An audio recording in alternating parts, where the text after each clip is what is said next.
Hello students, welcome to EPG Pathshala.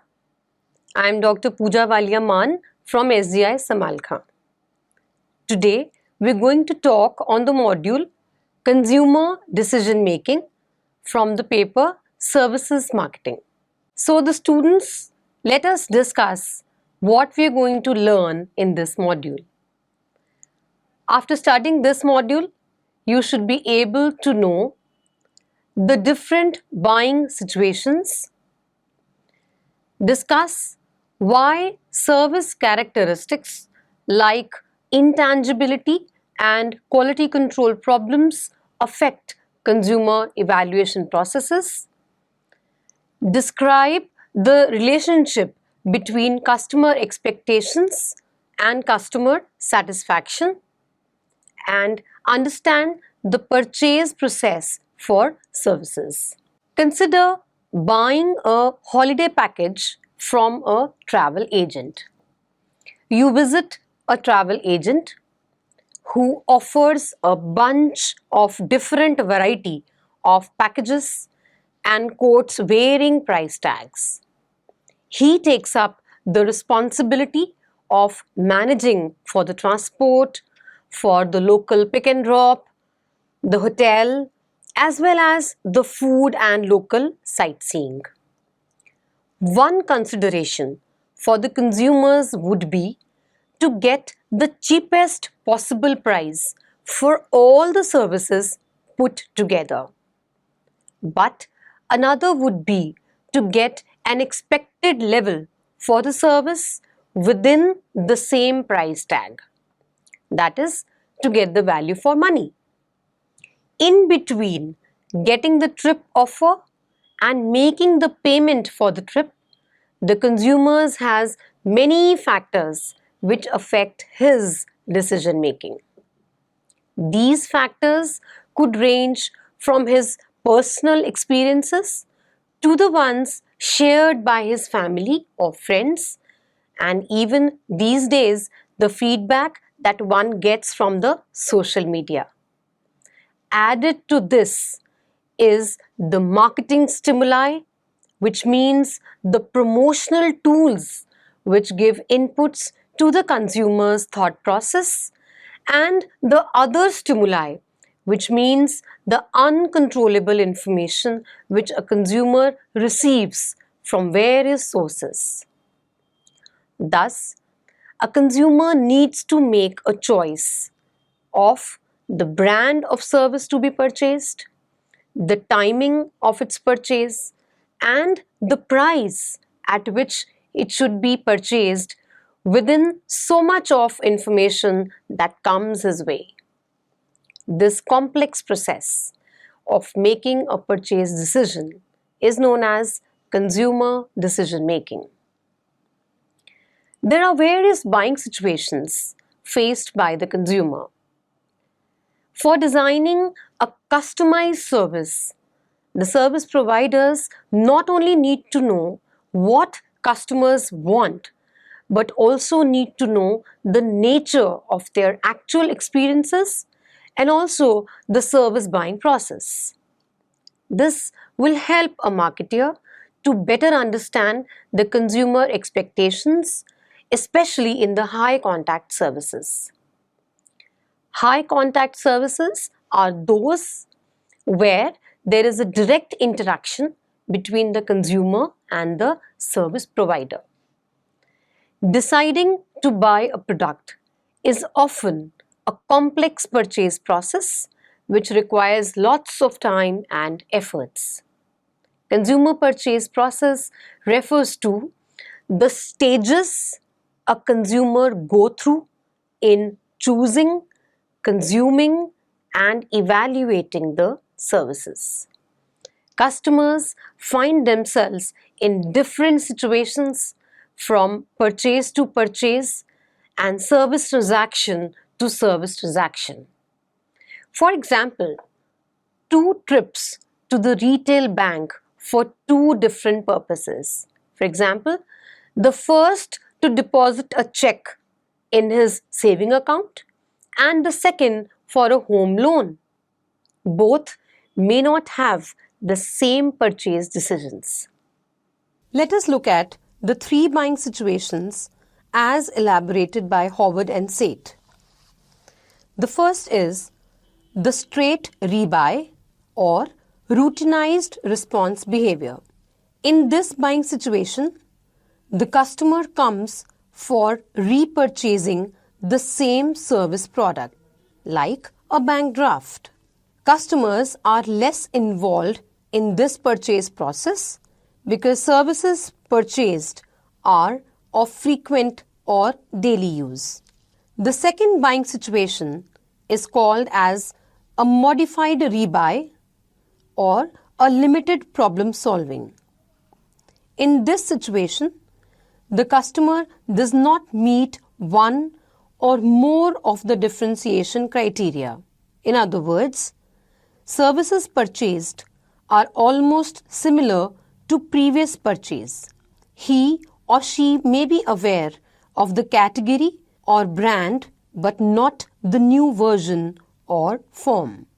The third buying situation is the extensive problem solving or critical problem solving or a new task.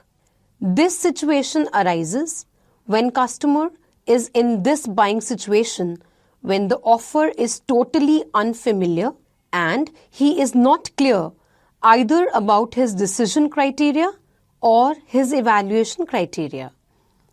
This is because of his lack of knowledge of the service offer. This happens for most service offers like vacation, package tours, flights, insurance, as well as major consultancy contracts. But students, how customers evaluate various service performances? Let us come to this discussion now. Service performances, which contains few tangible clues, can be difficult for consumers to evaluate. As a result, there is a greater risk of making a purchase that proves to be disappointing. If a customer buys a physical good that proves disappointed, the product can usually be reverted or supplanted, although this work may demand extra effort on the customer's side. These options are not as readily available with services, although some services can be repeated. For example, a cleaning service can be clean an office if a customer complains about the quality of the job. A bad haircut must be grown again, and the consequences of a faulty surgical operation or a poorly done tattoo may last a lifetime. The next is a quantum of service attribute. One of the basic differences between goods and services is that services are difficult for customers to evaluate.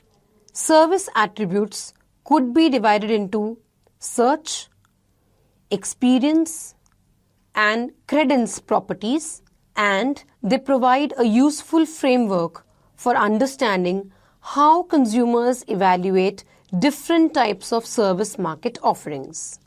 All services can be placed on a continuous basis ranging from easy to evaluate to difficult to evaluate, depending on whether they are high in search attributes, experience attributes, or credence attributes.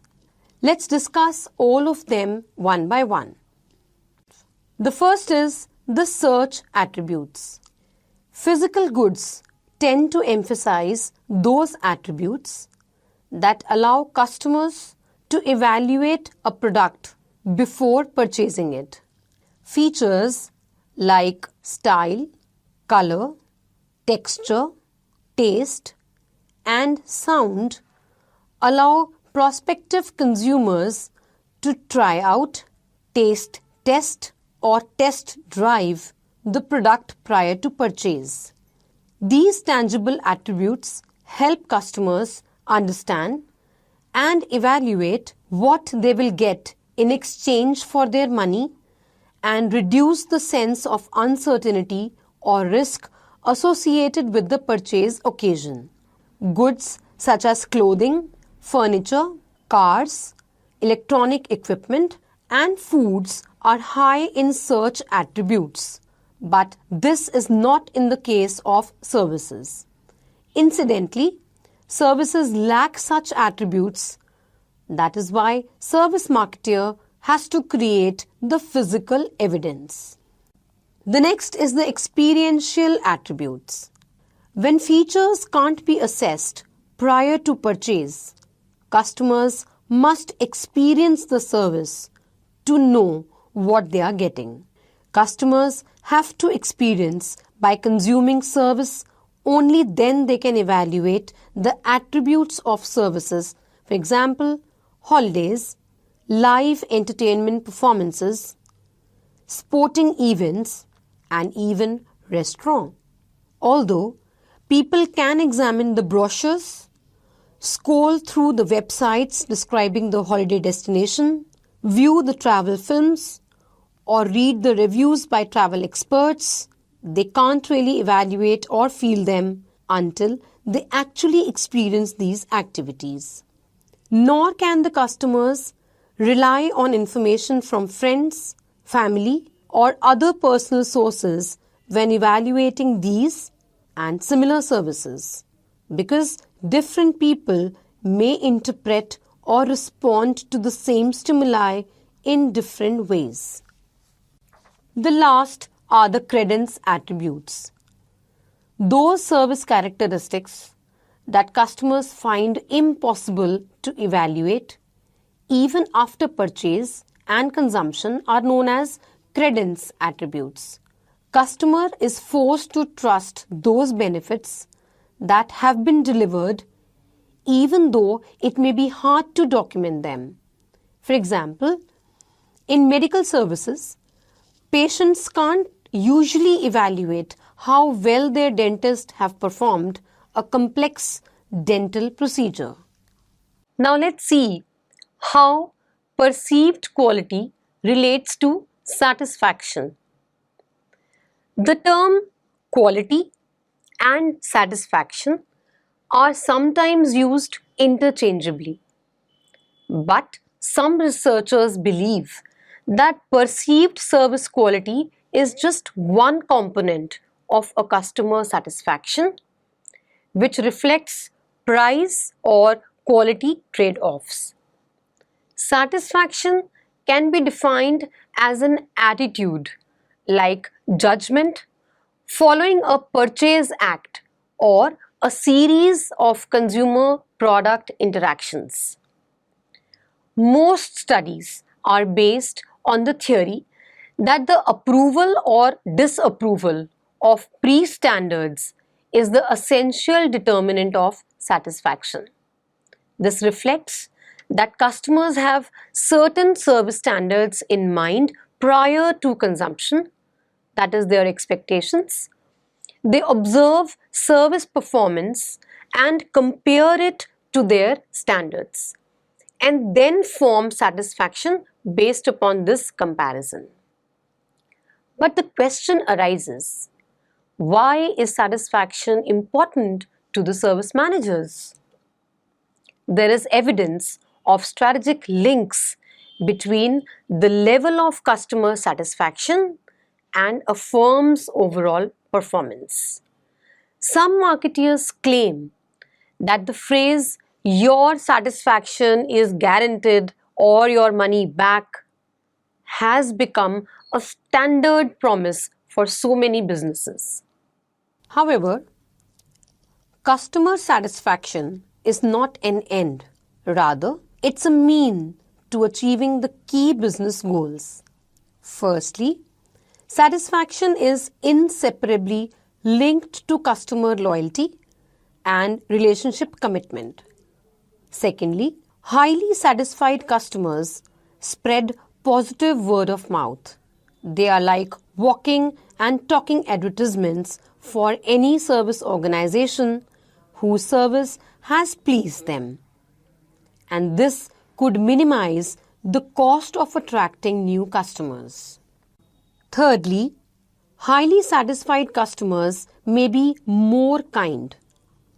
Someone who has enjoyed good service delivery in the past is more likely to believe that a service failure is a deviation from the norm. It may take more than one unsatisfactory incident for strongly loyal customers to change their perceptions and consider switching to an alternative supplier of services. In this respect, high levels of customer satisfaction act like an insurance policy against the impact of a single failure. Finally, delighted customers are less vulnerable to competitive offerings than the customers who are simply satisfied or are unhappy with their current service provider. Customers can also contribute to quality, satisfaction, and value in the service delivery. Often, a customer may not be actively interested to increase the productivity of the services of the seller, but they are very much concerned about satisfaction of their own needs, which in process may be a learning for the service organization. This situation can be best described by taking the examples of the medical, educational, or legal services. A customer may not be bothered about the overall physical evidence of the hospital or dispensary if he is getting relieved of his illness. However, in the process of satisfying his own needs of hygiene, he may contribute in the improvement of the overall cleanliness of the hospital. Predominantly, it is believed that the success of a consumer buying process, thereby resulting in the success of the service organization, largely depends upon the service employees. There are several research studies also conducted that reflect that the success of any service delivery depends upon the processes involved in delivering the service HR, and the related tangibles to be served along with the service to the consumers. However, there is another important actor in measuring the success or otherwise of the service, and that is the consumer. In many services, it is observed that the consumers play a vital role in creating the desired level of service outcome, eventually enhancing or sacrificing their satisfaction level or the value for money perceived to be received. It is ultimately the consumer who decides the fate of a brand. A brand perceived as successful by the consumer has the power to charge a premium over its competitors in the cutthroat competition. This is true not only for the end consumers in healthcare or education services, but also for the business consumers buying legal or the maintenance services. In these buying situations, the customers are an active and integral part of the service creation and service delivery so that they are satisfied with the service. For example, an HR manager of a telecom organization wants to hire the services of a training organization to impart required skills to its marketing staff. He would be deeply involved in the process of identifying the need for the training program, discussing the content and the skills to be imparted, methods of delivery of the training module, identification and necessary arrangements of participants, deciding the time, duration, venue, stationery, audio-visual aids required for the training session, observing the progress of the training and the evaluation of the effectiveness of the program. The HR manager has to be constantly involved in the entire training program along with the outsourced trainers. Thus, in such case, the success of the training program is directly related to two parties representing the customer, the HR manager and the training participants. The success of the training module is dependent upon the needs shared by the HR manager and the participation and learning of the participants. Students, let us now talk about the various stages in consumer decision-making process. The main aim of all service producers and marketers is somehow identical, that is, to develop and provide offerings that satisfy consumer needs and expectations, thereby confirming their own economic survival. In other sense, service marketers should try to solve the customer's gap between the consumer expectations and the consumer's perceptions. To achieve this, service marketer need to know how consumers choose and evaluate their service offerings. Unfortunately, most of what is known about the consumer evaluation processes pertains specifically to goods. The assumption appears to be that services, if not identical to goods, are at least similar enough in the consumer's mind that they are chosen and evaluated in the same manner. Let us look at the steps. This slide reflects upon the consumer buying decision process. As can be seen, the consumer goes through several stages before purchasing a product or a service. These steps are now being discussed in detail. The first step is the need identification. The consumer buying services begins with the recognition that a need or a want exists. Need, in fact, is the catalyst which activates the buying decision of individuals. Whenever the individual feels the deficiency of something, he is motivated to take an action to fulfill his need. The concept of a consumer having multiple needs has already been covered at the elementary level of management. We've already discussed about the Maslow's need hierarchy theory. An individual who buys the cold drink or a bottle of mineral water identifies his or her need as thirst. However, in such cases, steps such as information search and evaluation of alternatives are generally missing. These two steps are important when an individual purchases expensive services. The second step is the information gathering or information search. After identifying his need for a particular service, the consumer tries to gather information related to the service. Seeking information may be an extensive, formalized process if the service is important to the consumer or it means a major investment. In other cases, the information search may be quick and relatively automatic.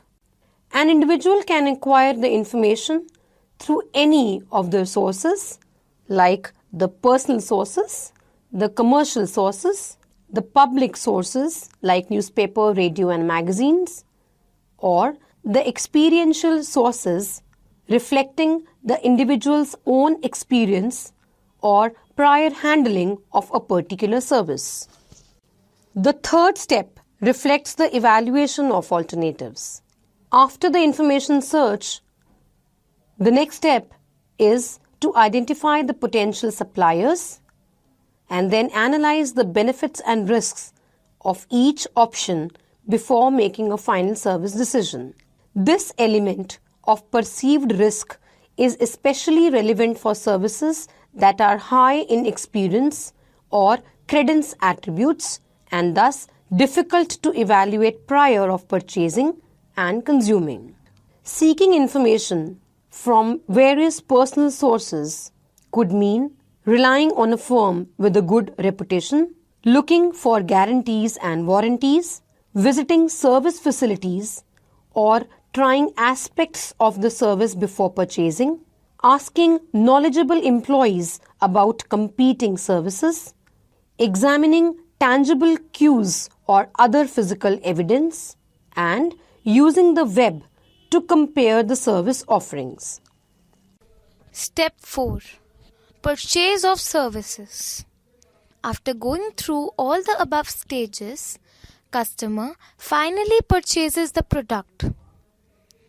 With the overall evaluation as a decision-making criteria, the customer takes either of the two decisions, to buy or not to buy. The decision to buy would include the offer, the most preferred brand, method of purchase, and payments. Step 5. Post-purchase evaluation. The purchase of the product is followed by post-purchase evaluation. Post-purchase evaluation refers to a customer's analysis whether the product was useful to him or not, whether the product fulfilled his need or not. Customer has two types of reactions, pleasure and pain. He is literally pained at the poor service delivery. If the service delivery is as expected by the customer, then the customer is satisfied. The service marketer should concentrate all his attention on customer delight to retain the customer. So students, let us summarize what we have learned in this module. Successful service firms are well informed about their customers and are selective about the prospects that they target. Gaining a better understanding of how customers evaluate, select, or use services should lie at the heart of marketing strategies in services. It also has implications for choice of service processes, presentation of the physical evidence, and the use of marketing communications. Several of the distinctive characteristics of services, especially the intangibility and quality control problems, result in customer evaluation procedures that differ from those involved in evaluating the physical goods.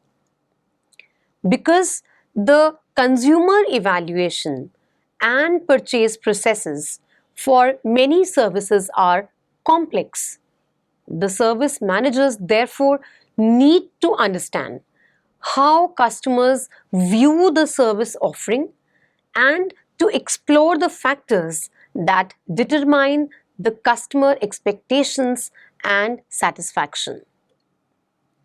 To understand the service usage, it is helpful to employ flowcharting, which provides a visual picture of the service delivery process from the customer's perspective. Thank you.